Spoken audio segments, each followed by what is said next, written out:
થરાદ ખાતે વૃક્ષારોપણનું મહાભિયાન અધ્યક્ષ શંકરભાઈ ચૌધરીના અધ્યક્ષસ્થાને કાર્યક્રમ યોજાશે।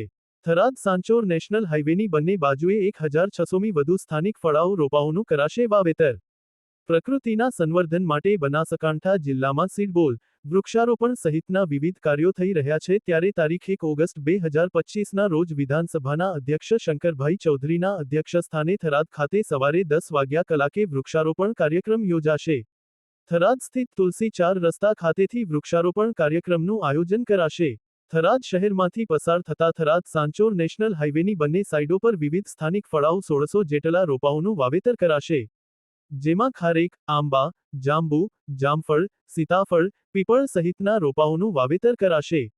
બનાસકાંઠા સામાજિક વનીકરણ વિભાગ, નગરપાલિકા, બનાસ ડેરી, થરાદ નગર અને તાલુકાની સ્વયંભૂ સંસ્થાઓના સહયોગ થકી વૃક્ષારોપણ કરાશે। આ સાથે મેડિકલ એસોસિએશન, લાયન્સ અને રોટરી ક્લબ, સ્વાધ્યાય પરિવાર, થરાદ વેપારી એસોસિએશન અને લોકભાગીદારી થકી કાર્યક્રમમાં સહભાગી બનશે। વિવિધ ફળવાળા વૃક્ષોના રોપાઓનું વાવેતર થરાદમાં કરાશે। હાજાજી રાજપૂત, બનાસકાંઠા।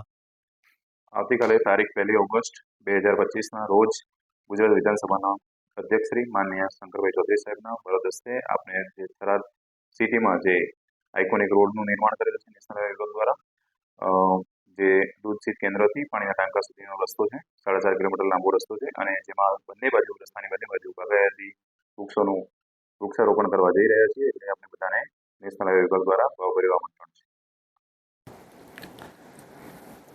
મિત્રો, આવતીકાલે 1 ઓગસ્ટ 2025 આપણે થરાદ વિસ્તારમાં ગુજરાત વિધાનસભાના માનનીય અધ્યક્ષશ્રી અને આ વિસ્તારના ધારાસભ્ય માનનીય શંકરભાઈ ચૌધરી સાહેબ દ્વારા એક મોટા પાયે વૃક્ષારોપણ થવા જઈ રહ્યું છે।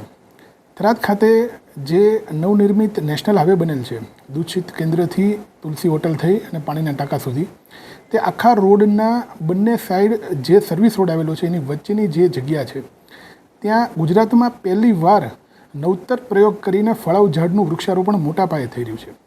જેમાં અંદાજિત 2,500ની વસ્તી અપેક્ષિત છે, જેની અંદર થરાદ તાલુકાના અને શહેરના તમામ જ્ઞાતિજનો, તમામ વેપારી એસોસિએશનો, તમામ ડૉક્ટર એસોસિએશનો, તમામ તજજ્ઞો અને પ્રબુદ્ધ નાગરિકો તમામ થરાદના જોડાનાર છે।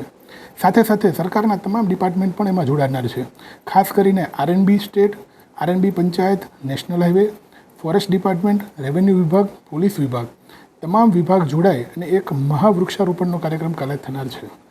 આ વૃક્ષારોપણ ખૂબ જ મહત્ત્વનું છે, કેમ કે અંદાજિત 1600 જેવા ફળાઉ ઝાડ, જેની અંદર ખારેકના ઝાડ, આંબાના ઝાડ, જામફળના ઝાડ, જાંબુના ઝાડ વગેરે તમામનું એક સાથે માન્ય અધ્યક્ષની ઉપસ્થિતિમાં સવારે 10 વાગે એક સરસ વૃક્ષારોપણનું કાર્યક્રમનું આયોજન થનાર છે। તો પ્રાંત અધિકારી તરીકે મારી નમ્ર અપીલ છે કે થરાદ તાલુકાના અને શહેરના તમામ ગ્રામજનો અને શહેરીજનોને જોડાવા વિનંતી છે।